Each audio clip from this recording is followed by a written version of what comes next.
Porque a minha manchete foi: Estados Unidos proíbe a entrada de pessoas, ok. Vindas do Brasil. E a matéria vinha sendo trabalhada por nós aqui já 2, 3 semanas atrás, sempre falando, e eu trouxe uma reportagem de como o mundo estava vendo o tratamento que nós estávamos dando aqui ao Covid. E agora veio a determinação do Trump, que ficou claro que não é um rompimento dos Estados Unidos com o Brasil, pelo contrário, o Trump até fez um agrado ao Brasil, né? No momento que anuncia o fechamento, anuncia que vai mandar mil respiradores aqui para o Brasil, e eu sei como vai nos ajudar aqui nessa crise que nós estamos vivendo.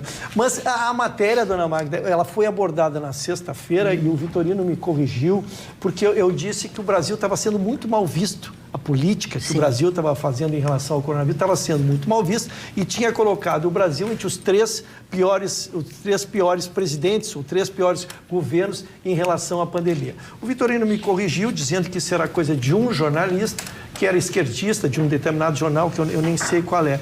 Então, eu tive que me dedicar a fazer uma pesquisa, dona Magda, porque a gente tem uma responsabilidade, como ele mesmo disse aqui, quando dá informação. Eu peguei mais de 10 jornais pelo mundo. Eu vou ler uns 2 ou 3 aqui para que se sinta a ideia de por que o Trump tomou essa decisão. É o que nós estamos vendendo para o exterior. A BBC de Londres, dona Carla, parodiando a senhora, fundada em 1922, tá? Bolsonaro não mostra sinais de tratar a crise com seriedade e parece mais envolvido com batalhas políticas do que com a pandemia. New York Times, dona Carla, 1851 a data de fundação. Bolsonaro ignorou avisos de especialistas e zombou das medidas de distanciamento social. Agora o Brasil tem o 2º maior número de infecções no mundo. Revista Newsweek, 1933. O caso do novo coronavírus no Brasil quadruplicaram frente à inanição do presidente. Financial Times, 1888. O populismo de Bolsonaro está levando o Brasil ao desastre. The Guardian, maior jornal da Inglaterra. Brasil está usando o coronavírus para encobrir ataques à Amazônia. A agência Reuters, dona Maria, para quem não é familiarizado com isso, é uma agência que distribui fotografias pelo mundo inteiro. Essa agência foi fundada em 1851. A agência de notícias diz que Bolsonaro se uniu a manifestantes sem máscara em meio a uma crise política. Trouxe essas aí, vamos ficar lendo todas, que dá para pegar a ideia, de como o mundo recebe o que está acontecendo aqui no Brasil. E por isso que eu trazia, quando começaram a ser fechadas as outras fronteiras em relação a voos vindo do Brasil, ou brasileiros vindo daqui, ou pessoas daqui, e a matéria já tinha sido abordada, então acho que é importante a gente esclarecer. Desculpa ter te interrompido. Aqui, ó... Eu gostaria de falar sobre esse tema. Pois não, por favor. Vamos lá. Isso foi uma compilação feita pela revista Veja, que o Dr. Ruschel acaba de reproduzir. Essa compilação feita pela revista Veja catou frases soltas, partes de editoriais de veículos ao redor do mundo, classificando ou atribuindo ao presidente Bolsonaro. Só que eu quero informar os senhores o seguinte: considerando a média de infecções, quer dizer, o cálculo que deve ser o exato, né, que é o cálculo população por infecção. O Brasil é 23º no mundo hoje. Hoje, o Brasil é 23º. O presidente Bolsonaro é criticado por cópia e cola de veículos do centro do país, mais particularmente Folha de São Paulo e organizações Globo. Os correspondentes, grande parte dos correspondentes desses veículos no Brasil tem vinculação, prestam serviços, particularmente à Globo. O New York Times fala mal do Brasil desde o tempo do Sarney. Sempre falou mal do Brasil, o New York Times. O The Guardian chega ao absurdo de misturar a coronavírus com a Amazônia. Quer dizer, o sujeito que escreveu um negócio desse... Não vou nem repetir a manchete que o Dr. Ruschel deu aqui, a frase. É coisa de uma pessoa absolutamente desequilibrada, desinformada.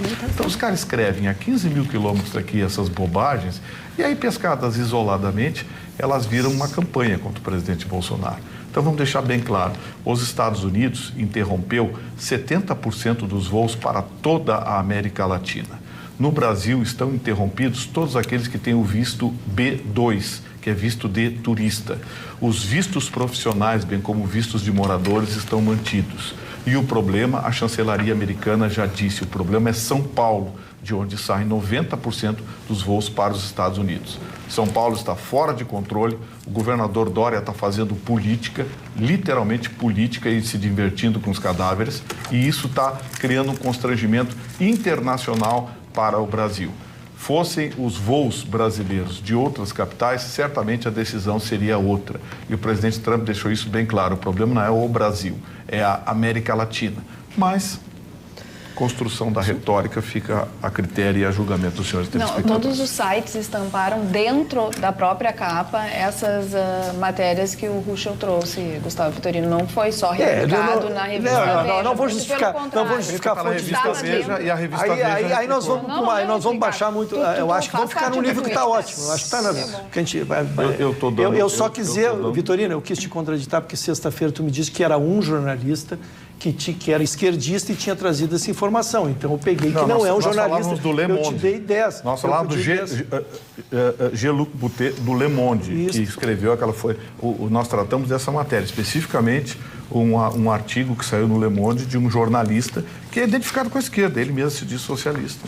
Eu me sinto esclarecido, dona Magda. Muito bem. Eu queria só contribuir dizendo que no dia 27 de março, o Brasil realmente adotou medidas parecidas, então até dá para entender que essa atitude dos Estados Unidos é também uma medida de reciprocidade. É uma restrição temporária, faço questão de chamar, então, a brasa para o meu assado. Em termos econômicos, os Estados Unidos é o nosso segundo maior parceiro comercial. Todo o comércio segue normal entre ambos os países. Os Estados Unidos têm uma saúde muito cara. Vários brasileiros que pegaram Covid lá, que tiveram que pagar do próprio bolso o seu internamento nos hospitais, estão recebendo a conta agora, estão ali dizendo que é altíssimo. Vários me informaram que realmente está muito alto, e muitos brasileiros que tinham lá seu emprego, seu espaço, estão perdendo emprego porque eles estão realmente com um índice muito alto de desemprego. Para finalizar, para chamar a atenção do quanto essa dicotomia, dessa falta de clareza daquilo que existe no nosso país e daquilo que é levado para o mundo, eu faço um recorte e chamo a atenção que no início de 2019, eu trouxe aqui no Atualidades Pampa a visita do presidente Bolsonaro, a sua primeira viagem enquanto chefe da nossa nação, a Davos, na Suíça, no Fórum Econômico Mundial.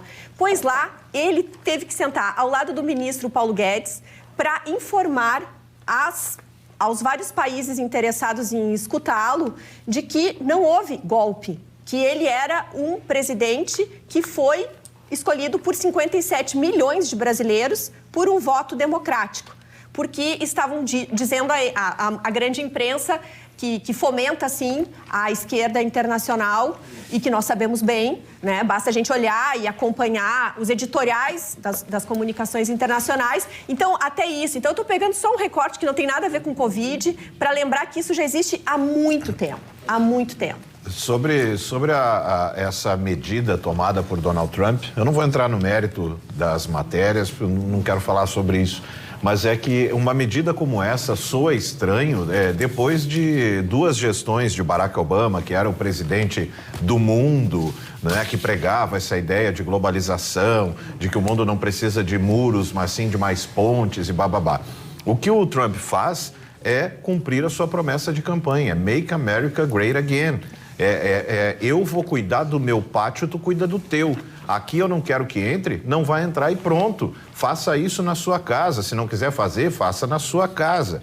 Não há nenhum envolvimento comercial, nenhuma relação está abalada. É como se o meu filho, por exemplo, nesse determinado momento, eu dissesse para ele, olha só, aqui os teus amiguinhos não vão entrar mais, não tenho nada contra, continuo me dando com a família deles, só que assim, eles cuidem lá desse problema, a gente cuida do nosso. Depois, quando tudo isso passar, a gente se resolve. É que tudo se mistura. Uma medida como essa de segurança, e que fique claro, não é só do Brasil. É claro que no Brasil nos interessa. Teve na China, os voos da China foram interrompidos, os voos do Japão foram interrompidos. Porque eu não consigo ver o que tem de mais, sabe? Trump diz que não vai mais... Ok, é minha casa, eu deixo entrar quem eu quero. Nesse momento eu quero controlar. Marconi, não é que não tem nada demais, é que o Brasil, a América do Sul é o atual epicentro do coronavírus no mundo. E o Brasil é o principal país dentro desse Nada mais justo que o Brasil. Roberta, eu só queria Argentina não está proibido, o Uruguai não está de mortes proibido. nesses outros países aí. Roberta, eu só queria, porque não, eu custo a entender algumas coisas, eu tenho dificuldade. O mundo globalizado hoje, o mundo não saberia que a eleição no Brasil foi democrática? Me parece que não foi isso. O que ele explicou foi o golpe que teria havido na saída da Dilma e não na eleição do presidente. Entra tu vai ver nos sites que aparece de notícias, havia sim essa informação.